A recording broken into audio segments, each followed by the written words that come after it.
Hi dears, good morning. Hope all are you safe and fine. This is our first class for common paper signature expressing the self.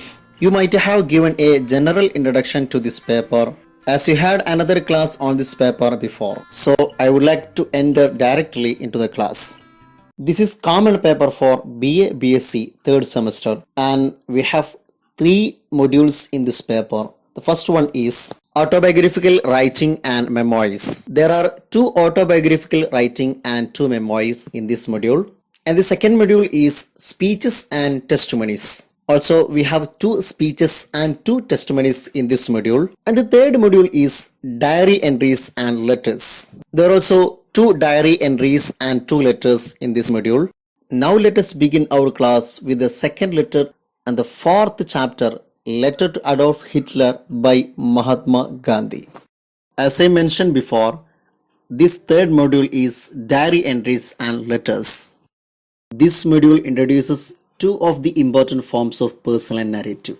There are diary entries and letters. You may know what is personal narrative. Personal narrative is prose narrative relating to personal experience. ഒരു writer അയാളുടെ തന്നെ life experience, അയാളുടെ തന്നെ personal experience അയാളുടെ റൈറ്റിങ്ങിലൂടെ share ചെയ്യുന്നതാണ് personal narrative എന്നാൽ. അയാൾ സ്വന്തം ജീവിതത്തിൽ കണ്ട കാര്യങ്ങൾ, അനുഭവിച്ച കാര്യങ്ങൾ, ഫീൽ ചെയ്ത കാര്യങ്ങൾ അത് മറ്റുള്ളവരിലേക്ക് ഷെയർ ചെയ്യുകയാണ് ഈ പേഴ്സണൽ നരേറ്റീവിലൂടെ ചെയ്യുന്നത്. യൂഷ്വലി ടോൾഡ് ഫസ്റ്റ് പേഴ്സൺ, പലപ്പോഴും ഫസ്റ്റ് പേഴ്സണിലായിരിക്കും, ഐ.വി. പോലത്തെ പേഴ്സണിലായിരിക്കും പലപ്പോഴും അത്തരം എഴുത്ത് ഉണ്ടാവുക. ടു മാക്സിമൈസ് ഇറ്റ്സ് ഇമ്പാക്റ്റ്, എഴുത്തിൽ പറയപ്പെടുന്ന കാര്യങ്ങളുടെ ഇമ്പാക്റ്റ് ഒന്നുകൂടി മാക്സിമൈസ് ചെയ്യാൻ വേണ്ടിയിട്ടാണ്, ഒന്നുകൂടി സ്വാധീനിക്കാൻ വേണ്ടിയിട്ട് പലപ്പോഴും ഇത്തരം പേഴ്സണൽ നരേറ്റീവ് ഉപയോഗിക്കുന്നത്. There are lot of personal narratives. ഒരുപാട് പേഴ്സണൽ നരേറ്റീവ്സ് നമുക്ക് കാണാൻ പറ്റും. നേരത്തെ നാം പരിചയപ്പെട്ട ഫസ്റ്റ് മൊഡ്യൂളും സെക്കൻഡ് മൊഡ്യൂളും ഒക്കെ ഉള്ളത് പേഴ്സണൽ നരേറ്റീവ്സ് തന്നെയാണ്. അപ്പോൾ ഈ മൊഡ്യൂളിൽ another two important forms of personal narrative ഇവിടെ പരിചയപ്പെടുകയാണ്. They are diary entries and letters. ലെറ്ററും ഡയറി എൻട്രീസും ആണ് ഈ ഒരു മൊഡ്യൂളിൽ നാം പരിചയപ്പെടുന്നത്. Diary is a form of autobiographical writing. Diary പലപ്പോഴും സ്വന്തം ജീവിത കഥകൾ, സ്വന്തം ജീവിത അനുഭവങ്ങളായിരിക്കും പ്രതിഫലിപ്പിക്കുന്നത്. It can be defined as a day to day record of events in one's life. ഒരാളുടെ ജീവിതത്തിലെ ഡേ ടു ഡേ ഈവൻസിന്റെ റെക്കോർഡുകളാണ് ഇത്തരം ഡയറിയിൽ നമുക്ക് കണ്ടെത്താൻ പറ്റുന്നത്. Return for personal satisfaction with little or no thoughts of publication. പലപ്പോഴും അത് പബ്ലിഷ് ചെയ്ത് മറ്റുള്ളവർ വായിക്കട്ടെ എന്ന താല്പര്യത്തോടെ ആവണം എന്നില്ല എഴുതുന്നത്. ഒരു പേഴ്സണൽ സാറ്റിസ്ഫാക്ഷൻ, ഒരു പേഴ്സണൽ സംതൃപ്തി, അത്തരം കാര്യങ്ങളൊക്കെ എഴുതി വെക്കുന്നതിലൂടെ സംതൃപ്തി കണ്ടെത്തുക എന്ന ലക്ഷ്യത്തോടെയാണ് പലപ്പോഴും ഡയറി എഴുതാറുള്ളത്. മറ്റുള്ളവരുടെ ഡയറി വായിക്കുന്നതിലൂടെ, പഠിക്കുന്നതിലൂടെ നമുക്കെന്ത് ഗുണം? Apart from A diaries personal experience, diaries have been of immense importance for the recording of social and political history. ഒരു വ്യക്തിയുടെ പേഴ്സണൽ അനുഭവങ്ങൾ, അയാളുടെ ജീവിത കഥകൾ അറിയുക എന്നതിനുപരിയായി അത് എഴുതപ്പെട്ട കാലത്തെ സാമൂഹികവും രാഷ്ട്രീയവുമായ വിവരങ്ങൾ അറിയാൻ നമുക്ക് സഹായകമാണ്. അത്തരത്തിൽ സോഷ്യലി പൊളിറ്റിക്കലി ഇമ്പോർട്ടൻസ് ഉള്ള ലെറ്റേഴ്സ് ആണ്. There are two diary entries in this module. First one is Expert from the Diary of Young Girl by Anne Frank. Second one, Experts from the Secret Diary of Adrian Mole, aged 13, 3/4 by Sue Downsend. Another form to explore in this module is letter. Personal narrative inde മറ്റൊരു ടൈപ്പാണ് letters. A letter is a message written to another pertaining to some matter of common concern. ചില പൊതുവായ വിഷയങ്ങൾ അടങ്ങിയ ഒരു വ്യക്തി മറ്റൊരു വ്യക്തിക്ക് എഴുതപ്പെടുന്ന ചില മെസ്സേജുകൾക്കാണ്, സന്ദേശങ്ങൾക്കാണ് ലെറ്റേഴ്സ് എന്ന് പറയുന്നത്. Here we are talking about literary letters that is published because a well-known person wrote it or because it defined the times in which it was written. ഇവിടെ നാം പരിചയപ്പെടുന്നത് ഏതെങ്കിലും ഒഫീഷ്യൽ ലെറ്ററോ ഫ്രണ്ട്ലി ലെറ്ററോ അല്ല. വെൽ നോൺ പേഴ്സൺ എഴുതി publish ചെയ്യപ്പെട്ട literary letters ആണ്. or it defined the times in which it was written. ഇത് എഴുതപ്പെട്ട കാലത്തെ സാമൂഹ്യ രാഷ്ട്രീയ പശ്ചാത്തലങ്ങളെക്കുറിച്ച് വിവരം തരുന്ന, വെളിച്ചം വീശുന്ന ലെറ്റേഴ്സാണ് നമ്മളിവിടെ പരിചയപ്പെടുന്നത്. These letters encourage readers to think critically on various issues and themes. It has become a way of self-expression and exchange of ideas with like-minded others.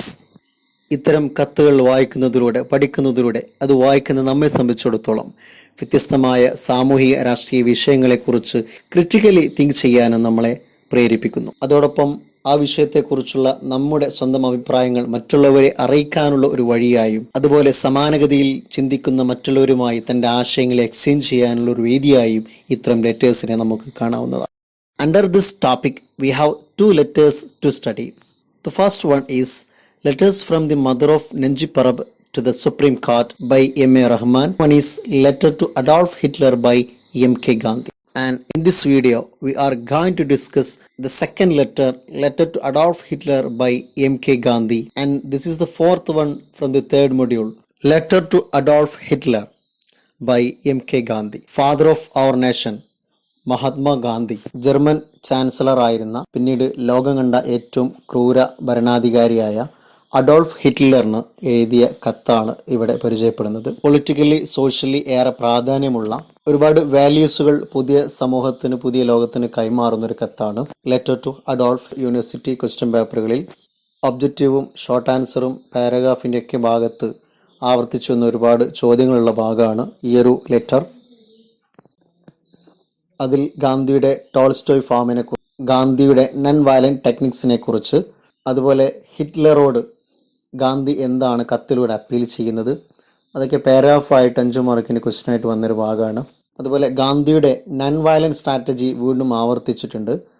Then കത്തിലൂടെ നീളം എന്താണ് ഗാന്ധി ഹിറ്റ്ലറെ വാൺ ചെയ്യുന്നത് തുടങ്ങി ആവർത്തിക്കുന്ന ചോദ്യങ്ങൾ ഇതിൽ വന്നിട്ടുണ്ട്. യൂണിവേഴ്സിറ്റി ക്വസ്റ്റ്യന് ആൻസർ ചെയ്യാൻ ഇതിലെ ഇൻട്രൊഡക്ഷനും അതുപോലെ ടെക്സ്റ്റ് പാർട്ടും കൂടി രണ്ടും കൂടി നമ്മൾ ശരിക്ക് മനസ്സിലാക്കുമ്പോഴാണ് നമുക്കത് ആൻസർ ചെയ്യാൻ പറ്റുള്ളൂ. ലെറ്ററിൻ്റെ ബാക്ക്ഗ്രൗണ്ടും അതിൻ്റെ സമ്മറിയും അതിൻ്റെ വളരെ കൃത്യമായൊരു ഓവർവ്യൂവും ഈ ഇൻട്രൊഡക്ഷനിൽ പറയുന്നത് കൊണ്ട് നിർബന്ധമായും നമ്മളിത് വളരെ കൃത്യമായി തന്നെ മനസ്സിലാക്കി പോകണം. എക്സാമിനൊക്കെ സഹായമാകുന്ന വളരെ പ്രധാനപ്പെട്ട പോയിന്റ്സുകളും സെൻറ്റൻസുകളും ആശയങ്ങളും അതിലുണ്ട്. ഇതിലെ പ്രധാനപ്പെട്ടത് എന്ന് തോന്നുന്ന ഭാഗങ്ങളൊക്കെ പ്രത്യേകം നോട്ട് ചെയ്ത് എഴുതിയെടുക്കുകയോ ടെക്സ്റ്റ് ഉള്ളവർ അണ്ടർലൈൻ ചെയ്യുകയോ ചെയ്യണം. നേരത്തെ നാം പറഞ്ഞ ടോൾസ്റ്റോയ് ഫാമിനെ കുറിച്ചുള്ള യൂണിവേഴ്സിറ്റി ക്വസ്റ്റ്യൻ്റെ ഭാഗമൊക്കെ ഇൻട്രഡക്ഷൻ്റെ ഭാഗത്തു നിന്നാണ് വന്നിട്ടുള്ളത്. അതുകൊണ്ട് വളരെ പ്രധാനത്തോടു കൂടി തന്നെ ഇൻട്രഡക്ഷൻ മനസ്സിലാക്കി പോവുക. ഇവിടെ വീഡിയോയിൽ ടെക്സ്റ്റിലെ സെയിം ലൈന് നൽകി അതിൻ്റെ ആശയവും വേർഡ് മീനിങ്ങും ഒക്കെ പറഞ്ഞ് എക്സ്പ്ലെയിൻ ചെയ്യുന്ന രീതിയാണ് ഫോളോ ചെയ്യുന്നത്.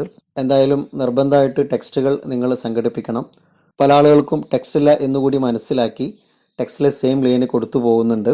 ഈ ഒരു ക്ലാസ്സിലൂടെ ഇൻട്രഡക്ഷൻ ഭാഗം കംപ്ലീറ്റ് ചെയ്യാൻ ആഗ്രഹിക്കുന്നത് ഏകദേശം ടെക്സ്റ്റിൽ ഒരു 3 പേജോളം വരുന്നൊരു ഭാഗമാണ്. വേൾഡ് ഹിസ്റ്ററിയും ഇന്ത്യൻ ഹിസ്റ്ററിയൊക്കെ പഠിച്ച് നമ്മളെ സംബന്ധിച്ചിടത്തോളം ഗാന്ധിയെയും ഹിറ്റ്ലറെയും നമുക്കൊക്കെ പരിചയമുണ്ട്. അതുകൊണ്ട് കൂടുതൽ വിശദീകരണം ആവശ്യമുണ്ടാവില്ല എന്ന് വിചാരിക്കുന്നു. എങ്കിലും ആവശ്യമുള്ള ഭാഗത്ത് വേണ്ട ചിത്രങ്ങളുടെ ഒക്കെ സഹായത്തോടു കൂടി വേണ്ട വിശദീകരണങ്ങളൊക്കെ നൽകി തന്നെ നമുക്ക് മുന്നോട്ട് പോകാം. അപ്പോൾ നമുക്ക് ഇൻട്രൊഡക്ഷൻ സ്റ്റാർട്ട് ചെയ്യാം. Introduction. Gandhi and Adolf Hitler were contemporaries who represent the opposite extreme of human character. ഗാന്ധിയും അഡോൾഫ് ഹിറ്റ്ലറും സെയിം പീരീഡിൽ ജീവിച്ച അല്ലെങ്കിൽ സമകാലീനരായ ഒരേ കാലത്ത് ജീവിച്ച 2 വ്യക്തിത്വങ്ങളാണ്. എങ്കിലും രണ്ടുപേരും എക്സ്ട്രീം ഓപ്പോസിറ്റ് ഹ്യൂമൻ ക്യാരക്ടേഴ്സ് ആണ് റെപ്രസെന്റ് ചെയ്യുന്നത്. രണ്ടുപേരും എക്സാക്ട്ലി ഓപ്പോസിറ്റ് ആണ്. Hitler stood for violence and racism and all kind of inhuman quality. Hitler നമുക്കറിയാവുന്നതുപോലെ വയലൻസിൻ്റെയും റേസിസത്തിൻ്റെയും എല്ലാ തരത്തിലുള്ള മനുഷ്യത്വരഹിതമായ സ്വഭാവത്തിന് ഉടമയായിരുന്നു. എന്നാൽ ഗാന്ധിയെ നമുക്കറിയാം സ്നേഹത്തിൻ്റെ, സൗഹാർദ്ദത്തിൻ്റെ, നൺ വയലൻസിൻ്റെ ഉജ്ജ്വലമായ മാതൃക ഉയർത്തിപ്പിടിച്ച് ലോകത്തിന് തന്നെ മാതൃകയായ ഇന്ത്യയുടെ അതുല്യമായ വ്യക്തിത്വമായിരുന്നു Mahatma Gandhi. Gandhi stood for non-violence, equality of people and stood for humanism. മനുഷ്യത്വത്തിനു വേണ്ടി നിലകൊണ്ട ഒരു വ്യക്തിത്വമായിരുന്നു Mahatma Gandhi. Gandhi is considered the paragon of patience and sacrifice, while Hitler is synonymous with brutality and violence. Gandhi is considered paragon of patience. Paragon എന്ന് പറഞ്ഞാൽ ideal, perfect അല്ലെങ്കിൽ model, ഉദാത്തമായ ഉജ്ജ്വലമായ ഉത്തമ മാതൃകയായിരുന്നു Gandhi.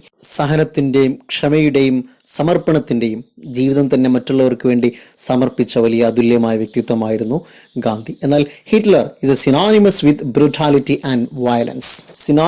Synonym antonym നമുക്ക് കേട്ടിട്ടുണ്ട്. സെയിം മീനിങ് ഉള്ള പദങ്ങൾക്കാണ് സിനോണിമസ് പര്യായ പദമായിരുന്നു. ബ്രൂട്ടാലിറ്റി ക്രൂവൽസിൻ്റെ, സൈവേജിൻ്റെ, പൈശാചികമായ മൃഗീയതയുടെ, നിഷ്ഠൂരതയുടെ, അതുപോലെ വയലൻസിൻ്റെ, അക്രമത്തിൻ്റെ പര്യായ പദമായിരുന്നു, സിനോണിമസ് ആയിരുന്നു ഹിറ്റ്ലർ എന്നത്. Both of them were powerful leaders of their times who adopted diametrically opposite strategies for resistance and consolidation of power. രണ്ടുപേരും അവർ ജീവിച്ചിരുന്ന കാലഘട്ടത്തിലെ ഏറ്റവും പവർഫുൾ ലീഡേഴ്സ് ആയിരുന്നു. മറ്റുള്ളവരെ ഇൻഫ്ലുവൻസ് ചെയ്യാൻ കഴിയുന്ന ലീഡേഴ്സ് ആയിരുന്നു. Who adopted diametrically opposite strategies. Diametrically പറഞ്ഞാൽ അബ്സൊല്യൂട്ട്ലി, എക്സാക്ട്ലി, പൂർണ്ണമായും തീർത്തും ഓപ്പോസിറ്റായ സ്ട്രാറ്റജി ആയിരുന്നു രണ്ടുപേരും കൈക്കൊണ്ടിട്ടുണ്ടായിരുന്നത്. For resistance and consolidation of power. തൻ്റെ മുമ്പിലുള്ള അനീതിയെ, അസ്വാരസ്യങ്ങളെ, അനിഷ്ടകരമായ കാര്യങ്ങളെ പ്രതിരോധിക്കാൻ, ഡിഫെൻഡ് ചെയ്യാൻ, റെസിസ്റ്റ് ചെയ്യാനും, അതുപോലെ തന്നെ കൺസോളിഡേഷൻ ഓഫ് പവർ, അധികാരവും ജനങ്ങളെയും ഒക്കെ യുണൈറ്റഡ് ആയി നിർത്താൻ, കൺസോളിഡേറ്റ് ചെയ്യാൻ, ഏകീകരിക്കാൻ, സംയോജിപ്പിക്കാനൊക്കെ രണ്ടുപേരും എക്സ്ട്രീംലി അബ്സൊല്യൂട്ട്ലി ഓപ്പോസായ സ്ട്രാറ്റജി ആയിരുന്നു ഫോളോ ചെയ്തിരുന്നത്. Gandhi's policy of non violent struggle was unique as well as immensely effective in resisting the enemies. ലോകത്തുടനീളം അടിച്ചമർത്തലിന്റെ സാമ്രാജ്യത്വ വെട്ടിപ്പിടിക്കലുകൾ നടക്കുമ്പോഴും ഗാന്ധി നൺ വയലൻസിന്റെ, സമാധാനത്തിന്റെ അക്രമരഹിതമായ സമരമാതൃക യുണീക്കായിരുന്നു, അതുല്യമായിരുന്നു. ഗാന്ധിയുടെ നൺ വയലന്റ് സ്ട്രഗിൾ അൺപാരലായിരുന്നു, അൺമാച്ച്ഡ് ആയിരുന്നു, അൺയൂഷ്വൽ ആയിരുന്നു, as well as immensely effective in resisting the enemies. ശത്രുക്കളെ ആയുധം കൊണ്ട് മാത്രമേ കീഴ്പ്പെടുത്താൻ സാധിക്കുകയുള്ളൂ എന്ന് വിശ്വസിച്ചിരുന്ന ലോകത്തിനു മുമ്പിൽ എനിമീസുകളെ, ശത്രുക്കളെ റെസിസ്റ്റ് ചെയ്യാൻ എഫക്റ്റീവ് മാർഗമായിട്ടാണ് നൺ വയലന്റ് സ്ട്രഗിൾ ഗാന്ധി മുന്നോട്ട് വെക്കുന്നത്. He won the hearts of followers through precept and practice. Precept എന്ന് പറഞ്ഞാൽ principles of equality and peace, സമത്വത്തിന്റെ, സാഹോദര്യത്തിന്റെ, സമാധാനത്തിന്റെ പ്രിൻസിപ്പിൾ, സന്മാർഗ തത്വങ്ങൾ, നീതിസൂത്രം എന്നൊക്കെ പറയാം. അത്തരം നീതിസൂത്രങ്ങൾ ജനങ്ങൾക്ക് കൈമാറിയും അത് സ്വന്തം ജീവിതത്തിൽ പ്രയോഗവൽക്കരിച്ചും ഗാന്ധി തന്നെ ഫോളോ ചെയ്യുന്ന ജനഹൃദയങ്ങളിൽ ഇടം നേടി.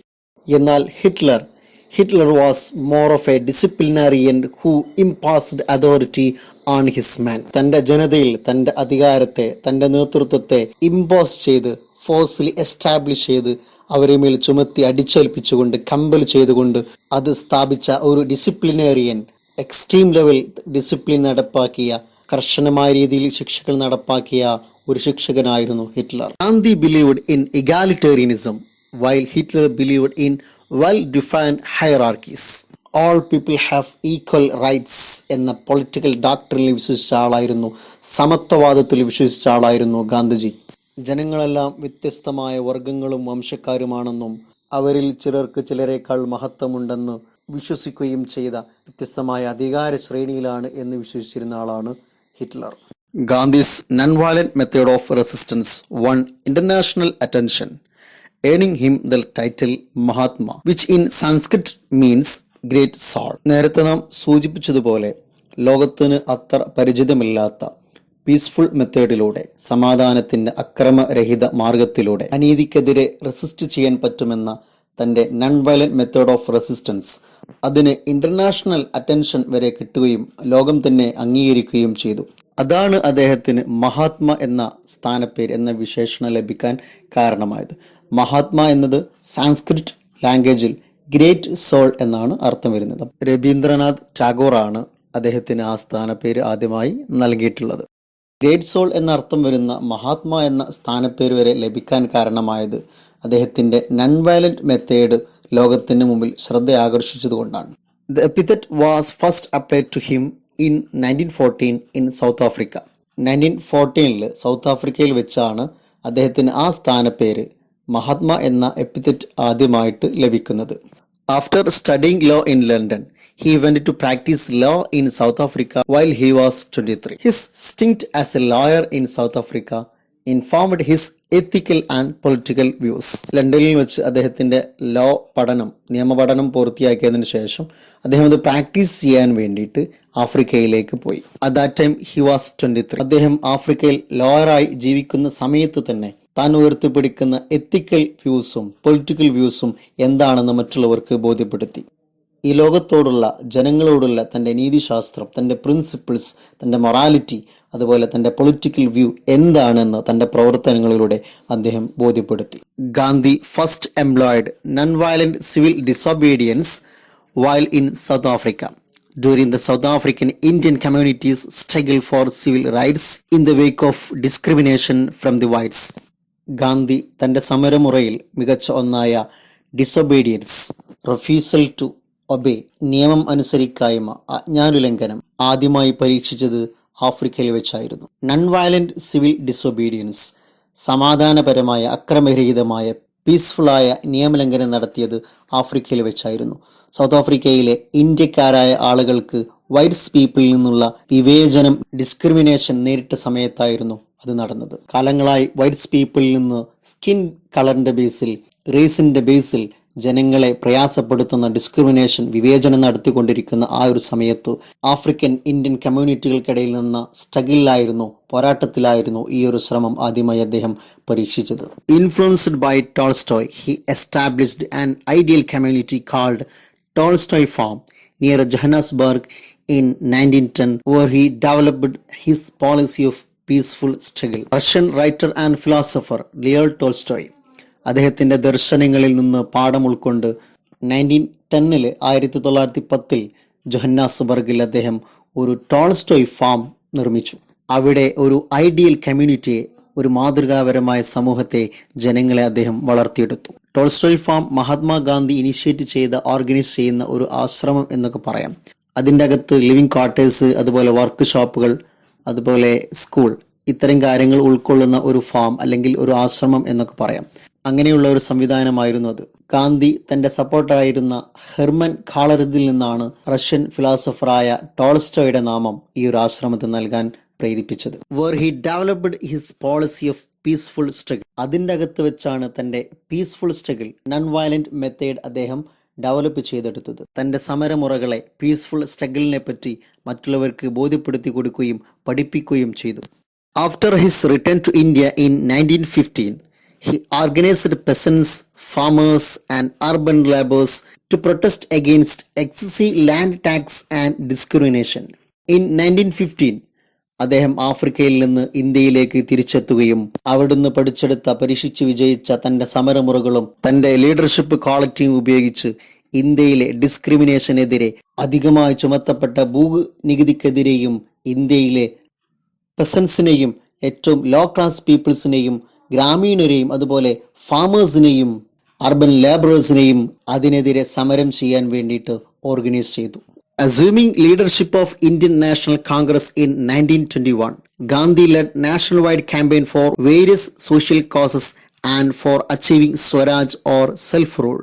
അങ്ങനെ 1921 അദ്ദേഹം ഇന്ത്യൻ നാഷണൽ കോൺഗ്രസിന്റെ നേതൃത്വത്തിൽ എത്തുകയും വ്യത്യസ്തമായ സാമൂഹ്യ അനീതിക്കെതിരെയും achieving swaraj, self rule, colonialist ബ്രിട്ടീഷിൽ നിന്നും സ്വയംഭരണം ആവശ്യപ്പെട്ടും രാജ്യവ്യാപകമായ ക്യാമ്പയിൻ അദ്ദേഹം നേതൃത്വം നൽകി. He was assassinated by Nathuram Godse, a religious fanatic, on 30th October 1948. Yes, 1948 ഏവരെയും ദുഃഖത്തിലാത്തിയ ആ മഹാദുരന്തം നടന്നത്. ഗാന്ധിസ് അസാസിനേഷൻ, മഹാത്മാഗാന്ധിയുടെ വധം. പൂനെയിൽ നിന്നുള്ള ഹിന്ദു നാഷണലിസത്തിന്റെ അഡ്വക്കേറ്റായ നാഥുറാം ഗോഡ്സെ ഗാന്ധിയുടെ മുമ്പിൽ ഭക്തനായി വന്ന് അദ്ദേഹത്തിന്റെ ചെസ്റ്റിലേക്ക് 3 തവണ നിറയൊഴിച്ചുകൊണ്ട് ആ നരഹത്യ ചെയ്തിരിക്കുന്നത്. He was A religious fanatic. അദ്ദേഹം ഒരു മതഭ്രാന്തനായിരുന്നു. യഥാർത്ഥ മതത്തിന്റെ ആശയം ഉൾക്കൊണ്ട ആളായിരുന്നില്ല. ഇന്നും ഗാന്ധിയുടെ റെസ്റ്റിംഗ് പ്ലേസ് ആയ ഡൽഹിയിലെ രാജ്ഘട്ടിൽ ചെന്നാൽ അവിടെ സന്ദർശനം നടത്തുന്ന ഓരോരുത്തർക്കും ആ മഹാമനുഷ്യന്റെ വധത്തിന്റെ നടുക്കുന്ന ഓർമ്മകൾ തളം കെട്ടി നിൽക്കുന്നതായി അനുഭവപ്പെടും. അപ്പോൾ ഇത്രയാണ് ഇന്നത്തെ വീഡിയോയിലൂടെ പറയുന്നത്. ഇൻട്രൊഡക്ഷനിലെ ആദ്യ 2 പാരാഗ്രാഫാണ് നാം ഇപ്പോൾ പറഞ്ഞത്. നെക്സ്റ്റ് 2 പാരാഗ്രാഫ് കൂടി പറയുമ്പോഴേക്ക് വീഡിയോയുടെ ലെങ്ത് കൂടും. അതിനാൽ തന്നെ അവ നെക്സ്റ്റ് വീഡിയോയിൽ നമുക്ക് ചർച്ച ചെയ്യാം. ക്ലാസ്സുമായി ബന്ധപ്പെട്ട സംശയങ്ങൾക്കോ കൂടുതൽ വിവരങ്ങൾക്കോ പേഴ്സണലായോ കമൻറ്റ് ബോക്സിലൂടെയോ അന്വേഷിക്കാവുന്നതാണ്. അപ്പോൾ നെക്സ്റ്റ് ക്ലാസ്സിൽ കാണുന്നതുവരെ ഗുഡ് ബൈ.